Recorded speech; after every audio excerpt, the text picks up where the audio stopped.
평생 직장이라고 여겼던 회사인데 이제 나도 늙어서 필요가 없다는 건지 권고사직으로 하여금 회사에서 나올 위기에 처하다니.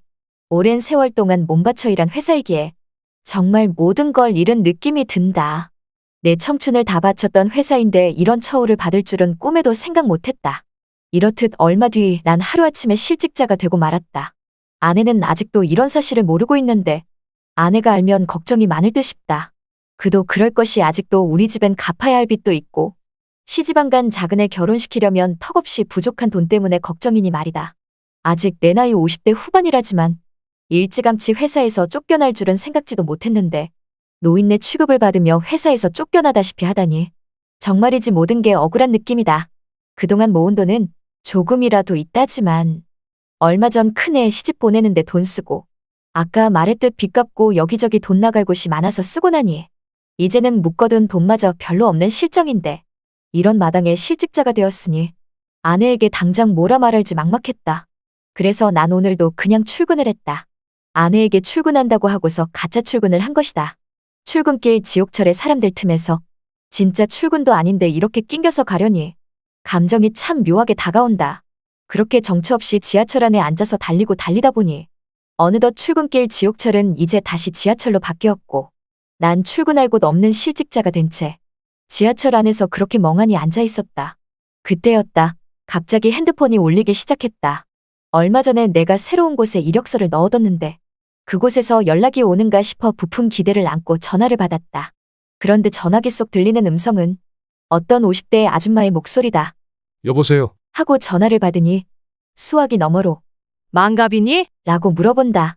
난 그래서 누구냐고 물으니까 망갑이 맞구나. 라면서 너무나 기뻐하는 이 아줌마의 목소리.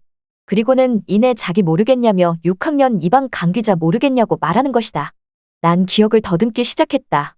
귀자라는 이름 많이 들어봤는데 대체 누구였더라?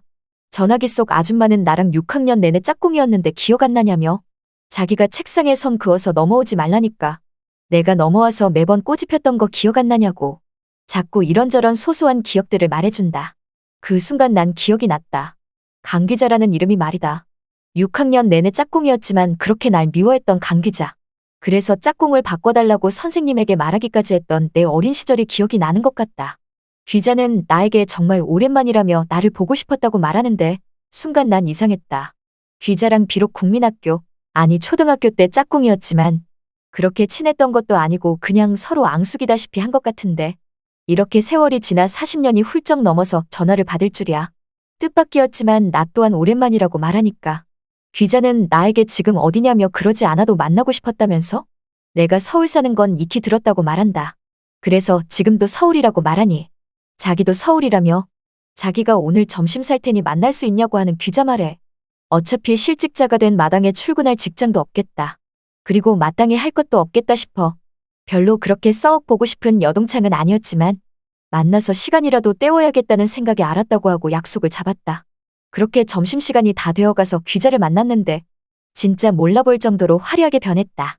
고급스럽게 반짝이는 귀걸이에 루비가 박힌 반지에 옷과 액세서리가 화려했고 곱게 칠한 빨간 립스틱하며 명품 옷 같은 화려한 디자인에 세련된 옷까지 뭔지 모르게 성공한 아줌마 같은 느낌이 든다. 귀자는 날 단번에 알아보고 정말 변한 거 없이 그대로라며 너무나 반갑다고 말한다. 난 그런 귀자에게 오랜만이라며 너도 참 많이 예뻐졌다고 말하니 귀자는 부끄럽다는 듯 이제 다 늙어서 예쁘다는 말은 옛말이라며 그나저나 식사부터 하자며 웨이터를 부르는 동창 귀자. 그러면서 웨이터에게 아까 전화로 예약한 거 그대로 갖다 달라고 말하자 한식이 코스 요리로 계속 나오기 시작한다. 보아하니 가격대도 비싸 보이는 요리인데 오랜만에 만난 여동창에게 이런 걸 얻어먹기가 여간 미안했다. 귀자는 음식을 먹으며 나에게 그동안 어떻게 지냈냐고 말을 한다. 그래서 이러이러하게 지내며 잘 살았다고 하니까 귀자가 갑자기 반주로 마신 소주 한 잔을 들이키며 나에게 뜬금없는 고백을 하고 만다. 나 사실 어렸을 적 우리 짝꿍하던 시절에 말이야. 내가 너 좋아했었잖아. 알고 있었어? 뭐라고? 그게 정말이야? 난 너무나 놀라서 그게 정말이냐고 말하니까 정말이라면서 사실 자기는 그때 내가 좋았지만 당시 난 반장 연수기를 좋아하지 않았냐며 그런 내 모습을 보고 화가 나서 책상도 넘어오지 말라고 선을 그은 거라고 말한다. 난 그 말에 웃음이 나왔다. 그러면서 하는 말이 6학년 내내 나를 좋아했는데 좋아한단 말도 못하고 그렇게 졸업을 한 게 내내 아쉬웠다고 말하는 귀자. 그때면 완전 꼬맹이적 시절인데 좋아하고 말고 할 게 뭐가 있겠냐며 웃었다. 아무튼 난 그런 귀자를 오랜만에 만났는데도 불구하고 편했는지 지금의 내 사정을 말하게 되었다. 사실 얼마 전에 권고사직으로 회사를 나오게 되었다고 말하니까 귀자는 내 말을 유심히 듣더니 정말 우리 사회에 그런 게 문제라며 그런 일을 내가 겪을 줄 몰랐다고 말한다. 그러면서 다른 거 알아본 거 있냐고 말하길래 난 아직 없다고 말하니 그럼 자기가 일 줄 테니 한번 해보지 않겠냐고 말한다. 그래서 난 그게 무슨 일이냐고 물으니까 귀자가 우선 자리를 옮기자고 했고 그리하여 우리는 한적한 공원으로 가게 되었다. 완연한 봄이란 걸 말해주듯 공원 주위엔 벚꽃들과 봄꽃들이 즐비했다. 귀자와 난 단둘이 그렇게 공원 주위를 조금 같이 걸었고 얼마 뒤 귀자는 자신이 몰고 온 차 안에서 몇 가지 물건을 공원 벤치에 올려놓는다. 그러면서 나에게 하는 말이 이게 중소기업에서 만든 대박 아이템인데 한번 팔아보지 않겠냐고 제안을 한다. 그래서 난 이런 거 팔면 얼마나 버는 거냐고 물으니 이거 하나 팔면 나에게 떨어지는 건 10만 원이라는데 아이템도 좋아 보이고 뭔지 모르게 귀자 말을 들어보니 잘 팔 수 있을 것 같았다. 귀자 또한 이거 팔아서 대박 났다고 하기에 이 또한 뭔가 믿음직스럽게 다가왔다. 그래서 난 좋다고 하며 당장 시작해보고 싶다고 말하니까 귀자는 그럼 좋다면서 일단 몇 개 정도 가지고 가볼 거냐고 하길래 난 뭔지 모를 자신감이 생겨서 일단 10개 정도는 가지고 가야 하지 않겠냐고 하니까 그럼 그렇게 하라며 내일 차를 가지고 나오라면서 그때 10개를 내 차에 실어주겠다고 말한다. 그렇게 하여 다음날 난 다시 귀자를 만났고 대박 아이템인 중소기업 제품 10개를 내 차에 실었다. 그렇게 차에 실었는데 귀자가 나에게 우선 500만 원을 달라고 말한다. 그래서 난 그게 무슨 소리냐고 말하니까 개당 도매가로 50만 원씩 책정이 됐다면서 내가 한 대당 60만 원씩 팔아서 10만 원씩 이득을 보면 되는 거라고 말하기에 난 그러냐며 바로 돈 500만 원을 귀자에게 붙였다.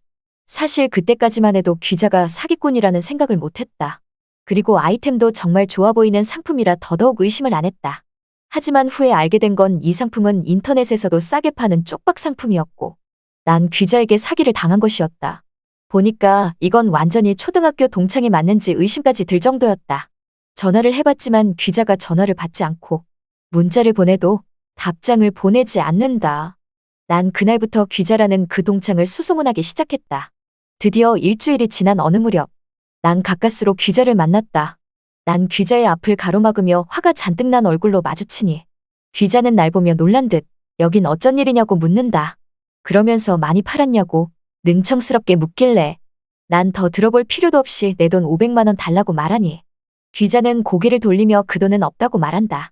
난 그런 귀자의 팔을 끌고 당장 가자며 경찰서로 가자고 말하니 그제서야 귀자는 울며불며 정말 미안하다고 말을 한다. 그러면서 잠깐 자기 얘기 좀 들어보라고 말을 하는데 무슨 얘기도 듣기 싫고 믿음이 안 갔지만 하도 울며불며 매달리길래 일단 마음을 가라앉고 진정을 했다. 그렇게 하여 귀자의 말을 듣게 되었는데 귀자는 사실 다단계에 빠졌었다. 다단계에 빠지고 보니 자기가 살 길은 자기 또한 주변 사람들을 꼬드겨 물건을 파는 길이었고 가족, 친척, 친구, 주변 사람 모두 동원하여 물건을 팔았지만 자기에게 남는 건 없었다고 한다. 급기야 나한테까지 연락을 한 거라고 하는데 그러면서 귀자가 하는 말이 사실 자기에겐 식물인간이 된 남편이 있다고 한다. 오래전에 뺑소니를 당해서 10년 넘게 식물인간으로 살아간다는 귀자 남편. 그런 남편의 병원비라도 벌어보기 위해서 시작한 일이 바로 다단계라고 말하는데 그 말을 들으니 왠지 마음이 좋지만은 않았다. 그래도 지금 내 코가 석자라 500만 원은 받아야 하는 형편이었기에 난 500만 원은 그럼 언제 줄 수 있냐고 말을 하니 걱정 말라며 아무렴 초등학교 동창에게 사기치겠냐며 그 돈은 이번 달 말까지 꼭 갚겠다고 말한다. 난 귀자를 한 번 더 믿어보기로 했다. 그러던 중에 얼마 뒤 귀자에게서 연락이 왔다. 돈을 갚고 싶다며 만날 수 있냐고 말한다. 그래서 난 알겠다며 귀자가 말한 곳으로 나갔고 조촐한 시래포장마차에서 우리는 소주를 마셨다. 귀자는 소주를 마시며 처음 봤을 때 모습과는 상반된 느낌으로 나에게 신세 한탄을 늘어놓기 시작한다. 정말 어쩔 때는 남편이 차라리 그냥 죽었으면 좋겠다며 그럼 사망보험금이라도 나올 텐데 라면서 마음에도 없는 말을 하는 귀자. 난 그런 귀자를 달래주었다. 그 뒤 돈을 받으러 나온 것도 모른 채 귀자랑 그렇게 술을 마시게 되었다. 우린 서로 취하게 됐고 그렇게 하루를 보냈다. 다음 날이 되었고 귀자는 온데간데 없다. 그리고 쪽지 하나와 봉투가 놓여져 있었다. 쪽지에는 그동안 정말 고맙고 미안했다며 부디 좋은 곳에 다시 취직하길 바란다고 써 있었다. 그리고 봉투에는 돈 500만 원이 현금으로 들어 있었다. 난 곧장 귀자에게 전화를 걸었지만 없는 번호로 나왔다. 귀자는 그렇게 떠났다. 나에게 잠시 찾아온 친구였고 나에게 사기를 쳤던 짝꿍이었지만 이렇게 한순간 잘못을 깨닫고 반성하듯 돈 500만 원을 돌려주고 귀자는 떠났다. 부디 귀자 또한 걱정 없이 남편도 건강해져서 행복한 삶을 살았으면 좋겠다. 이번 사연은 여기까지입니다. 좋아요, 구독, 알림 설정을 하시면 보다 빠르게 다음 영상을 보실 수가 있습니다.